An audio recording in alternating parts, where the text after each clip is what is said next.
अभी तक आप लोग माइक्रो इकोनॉमिक्स में थ्योरी ऑफ प्रोडक्शन में मार्केट्स पढ़ चुके हैं, जिसमें कि यूजी में आप लोगों ने मोनोपोली और परफेक्ट कंपटीशन पढ़ा था। उसमें आप लोगों ने फर्म के इक्विलिब्रियम की थ्योरी पढ़ी और आप लोगों ने अभी तक पढ़ा कि कोई भी विवेकशील उत्पादनकर्ता अपने उत्पादन को अधिकतम करने का प्रयास करता है और इसके लिए जो कर्व्स हैं वो MR = MC होने चाहिए। और एक और शर्त है जो फर्म के इक्विलिब्रियम की कि रेखा जो MC है वो MR को नीचे से ऊपर की ओर काटे। ऐसी स्थिति में फर्म जो है वो अधिकतम लाभ प्राप्त करती है और वो जो है संतुलन में रहती है। परंतु इस पर बाद के अर्थशास्त्रियों ने शंका प्रकट की और उन्होंने कहा कि हमेशा फर्म जो है वो अपने उत्पादन को अधिकतम ही करे, ऐसा नहीं होता है। इसके लिए कई तरह की थ्योरीज आई। ये आपके CC1 का पहला यूनिट है, जिसमें CC7 है जिसका कि ये पहला यूनिट है, जिसमें कि आप लोगों को अल्टरनेटिव थ्योरीज ऑफ फर्म पढ़ना है। आज हम उसके तहत limit pricing theory of Ben को समझने का प्रयास करेंगे। J.S. बेन ने 1950 में अपनी कृति a note on pricing in monopoly and oligopoly तथा बैरियर्स टू न्यू कंपटीशन में सीमा कीमत निर्धारण सिद्धांत प्रस्तुत किया, जिसका संक्षिप्त अभिप्राय यह है कि फर्में अल्पकालीन लाभों को इस भय के कारण अधिकतम नहीं करती हैं कि अल्पकाल में बहुत अधिक या असामान्य लाभ उन नई फर्मों के प्रवेश को प्रेरित करेंगी जो उनके लाभों को दीर्घकाल में बड़ी मात्रा में कम कर देगा। उनके अनुसार अल्पाधिकारी जो होते हैं वे फर्में अल्पकालीन लाभ अधिकतम करने वाली कीमतें नहीं निर्धारित करेंगी, बल्कि उसके बजाय अपेक्षाकृत कम कीमत वसूल करेंगी और इस प्रकार उद्योग में नई फर्मों के प्रवेश को रोकने का प्रयास करेंगी। इस सिद्धांत का समर्थन साइलोस, लोबिनी, एंड्रयूज, जगदीश भगवती आदि ने किया। इसके तहत आज हम बेन का मॉडल जिसको समझने का प्रयास कर रहे हैं वो इस प्रकार है। बेन मानते हैं कि सीमा कीमत वह अधिकतम कीमत है जो वर्तमान फर्में नई फर्मों के प्रवेश को आकर्षित किए बगैर वसूल कर सकती हैं। अर्थात सीमा कीमत प्रवेश रोकने वाली कीमत होती है। इस विश्लेषण में बेन यह मानते हैं कि उद्योग में पहले से सुस्थापित तथा संभावित फर्मों के पदार्थ समरूप होते हैं। यह भी माना जाता है कि कपटपूर्ण जो अल्पाधिकारी होते हैं वे जो कि पूर्ण प्रतियोगिता के जो उत्पादनकर्ता होते हैं और एकाधिकारी जो होते हैं उनसे भिन्न व्यवहार करते हैं अल्पाधिकारी वाले, और वे दीर्घकालीन लाभ को अधिकतम करने का प्रयास करते हैं। उद्योग के पदार्थ का निर्धारणीय मांग वक्र हम जब यह मानते हैं कि दिया हुआ है तथा जो वर्तमान फर्में हैं वे कीमत समायोजन अथवा नई फर्मों के प्रवेश के परिणाम स्वरूप कीमत में परिवर्तन की अवधि में अपरिवर्तित तथा अस्थिर बना रहता है।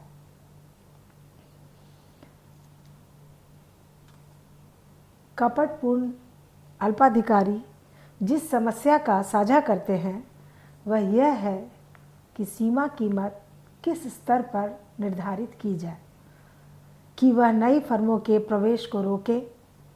बेन के अनुसार सीमा कीमत निम्न कारकों द्वारा निर्धारित होती है। पहला, संभावी प्रवेशकर्ताओं की लागत। बेन जो ये मानते हैं कि नई पहले से वो आकलन करते हैं अल्पाधिकारी कि जो ऐसे फर्म है जो कि इस उद्योग में प्रवेश करने की कोशिश कर रही हैं उनकी क्या लागत आ रही है। दूसरा, उद्योग के पदार्थ के लिए मांग की लोच। तीसरा, बाजार का आकार अर्थात पदार्थ के मांग की मात्रा। चौथा, उद्योग में प्रतिष्ठित फर्मों की संख्या, यानी पहले से कितनी फर्में उद्योग में कार्यरत है। और लास्ट है, दीर्घकालीन लागत वक्र जो है उनका क्या स्तर है और कौन सी आकृति है। इसको हम लोग रेखाओं के द्वारा समझने का प्रयास करेंगे। ये हमारा बेन का मॉडल जो इसमें बनाया हुआ है,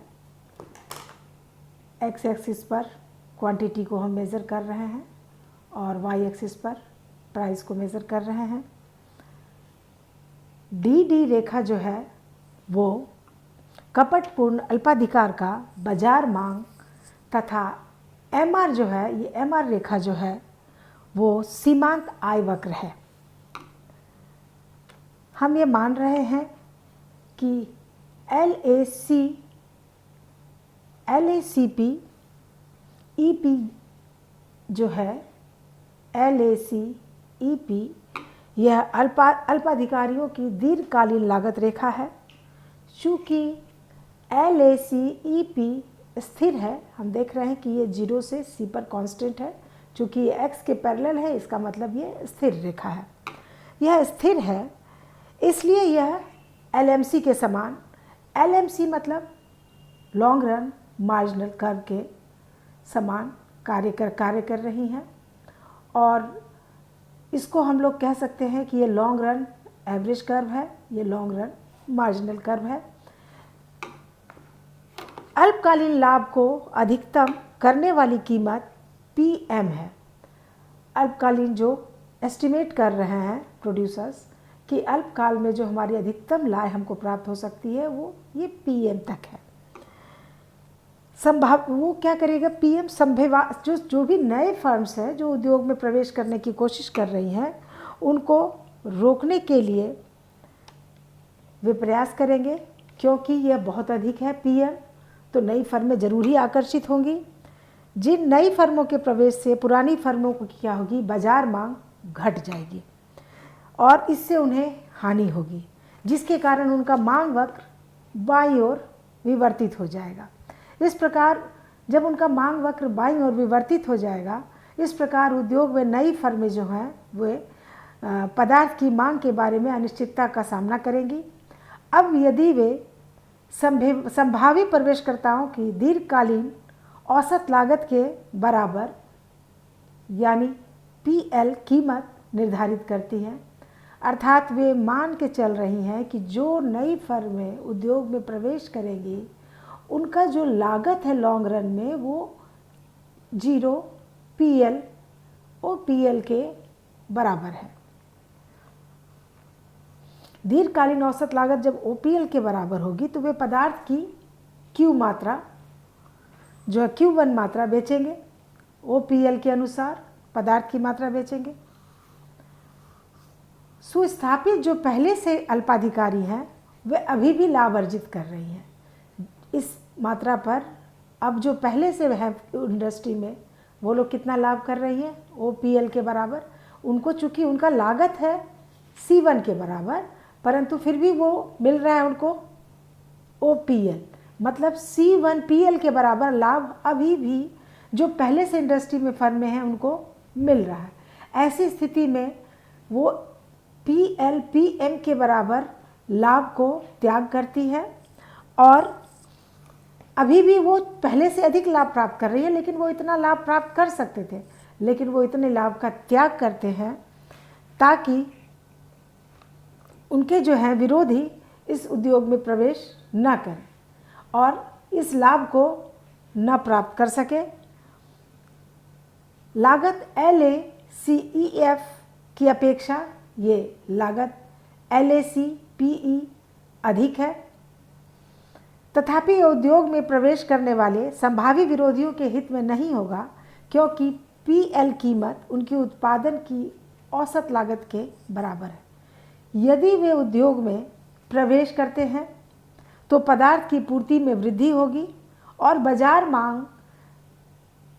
मांग वक्र जो है वो दिए होने वाले पदार्थ की कीमत उनके उत्पादन की औसत लागत से कम हो जाएगी।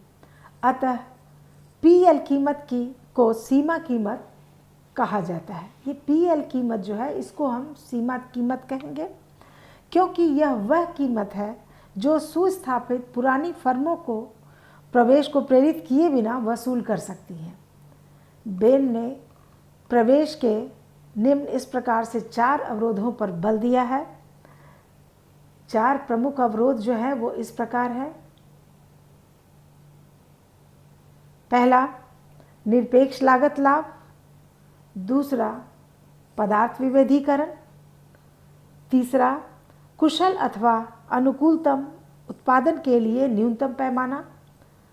चौथा, विशाल प्रारंभिक पूंजी की आवश्यकताएं। और पांचवां, पैमाने की मितव्ययताएं। बेन ने ये इस प्रकार से अवरोधों पर बल दिया कि अगर इन 5 जो भी मैंने बातें बताई कि अगर इन पर बल दिया जाएगा तो स्वयं ही जो है नई फर्में इंडस्ट्री में प्रवेश नहीं करेंगी। वो मान के ये चलते हैं कि अगर हम पदार्थ विभेदीकरण होता है तो पदार्थ विभेदीकरण की स्थिति में जो है वे सेम पदार्थ अगर नहीं बना पाती है, नहीं मिलता है, तो ऐसी स्थिति में जो है वो उत्पादन, ये जो उपभोक्ता होते हैं वो पुराने वाली फर्मों को के मांग ज़्यादा करते हैं वस्तुओं की, और नई फर्मों को प्रवेश के लिए बल नहीं मिलता है। फिर हम ये भी कह सकते हैं कि विशाल प्रारंभिक पूंजी की आवश्यकता होती है किसी भी नई फर्म को इंडस्ट्री में प्रवेश के लिए, तो ऐसी स्थिति में भी नई फर्में इसमें प्रवेश करने से हिचकती हैं। तो ये बेन ने जो है अवरोधक कीमत निधि की मॉडल समस्याओं को बताया, और किस प्रकार बेन बताते हैं कि अल्पाधिकारी जो है हमारे पूर्व निर्धारित, जो हम पहले से जान रहे थे कि वो अपने उसको लाभ को अधिकतम करने की कोशिश करते हैं और प्रोडक्शन को अधिकतम करने की कोशिश करते हैं, जबकि अल्पाधिकार में ऐसा नहीं होता है। बेन यही बताने की कोशिश करते हैं कि ऐसा इसलिए होता है कि अल्पाधिकारी ये कभी भी नहीं चाहते हैं कि नई फर्में इंडस्ट्री में प्रवेश करें और उनकी पहले से जो मार्केट में डिमांड है उसको घटा दें, और अगर ऐसा होता है तो पुरानी फर्मों को नुकसान होगा। नई फर्मों को प्रवेश के लिए वो हर संभव कोशिश करते हैं, और इसलिए उन्होंने इस बात पर कहा कि लिमिट प्राइस तय करते हैं, कि एक प्राइस वो तय करते हैं कि जितना लाभ मिल सकता था उतना लाभ नहीं लेकर उससे कुछ कम ही लाभ लेंगे, लेकिन नई फर्मों को प्रवेश नहीं करने देंगे। तो जिस पर वो जितना लाभ वो कम लेने की कोशिश करते हैं उसी को बेन जो है लिमिट प्राइस थ्योरी के नाम उन्होंने दिया है। अनेक अर्थशास्त्रियों ने इस थ्योरी की आलोचना की है, और वे कहते हैं कि बेन का जो ये प्रवेश अवरोधक कीमत नीति का मॉडल है वो समस्याओं से ग्रस्त है। यह मॉडल ये मानता है कि बिल्कुल छोटी नई फर्में उद्योग में प्रवेश करती हैं। बेन यह मान के चल रहे हैं कि हमारे जो अल्पाधिकारी जो है उसमें नए जो है इंडस्ट्री में आने की कोशिश करते हैं फर्म, जबकि ऐसा हमेशा नहीं होता है, क्योंकि पुरानी जो पहले से दूसरी वस्तु उत्पादित कर रही हैं फर्में वो घुसने की कोशिश करती हैं इस इंडस्ट्री में। जो भी इंडस्ट्री में लाभ मिल रहा है उसमें ज़रूर ऐसी इंडस्ट्रीज़ भी प्रवेश करने की कोशिश करती हैं जो बना तो दूसरी वस्तु में रही थी, लेकिन इस इंडस्ट्री में जब वो लाभ देखती हैं तो इसमें प्रवेश करने की कोशिश करती हैं। उनके लिए जो ये बेन के मॉडल्स का जो अवरोधक उन्होंने बताया वो काम नहीं करेगा। तो ऐसी स्थिति में जो है जो बड़ी फर्में हैं वो आसानी से एक नई इंडस्ट्री में प्रवेश कर जाती हैं, और इस प्रकार हम लोग देखते हैं कि छोटी फर्में, नई फर्में नहीं बल्कि अन्य उद्योगों में जो सुस्थापित फर्में हैं वही आती हैं, और वे जो विविधता करना चाहती हैं उनके लिए अन्य उद्योग में प्रवेश करना, वो उद्योग में वर्तमान फर्मों को कड़ी प्रतिस्पर्धा प्रदान करना कठिन नहीं हो सकता है। इस प्रकार आज बेन के मॉडल को हम लोगों ने समझने का प्रयास किया। धन्यवाद।